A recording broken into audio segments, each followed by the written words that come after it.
بسم الله الرحمن الرحيم.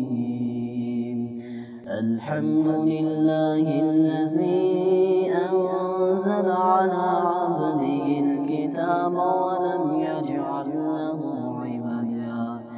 قيما لينذر بأسا شديدا من لدنه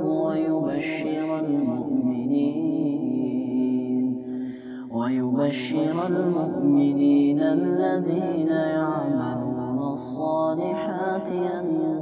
لهم أجرا حسنا ماكثين فيه أبدا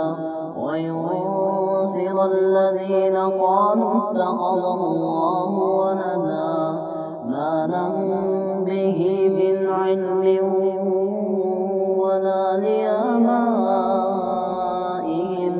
كبرت كلمة تخرج من أفواههم إن يقولون إلا كذبا فلعلك باخع نفسك على آثارهم إن لم يؤمنوا بهذا الحديث أسفا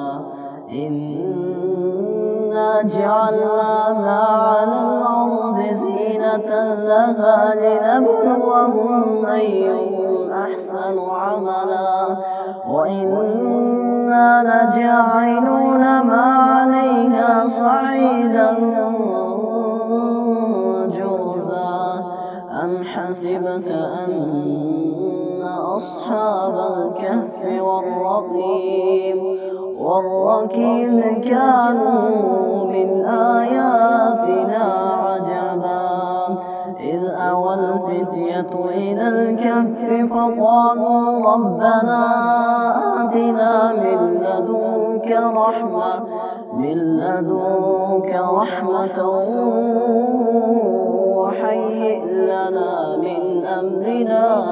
رشدا.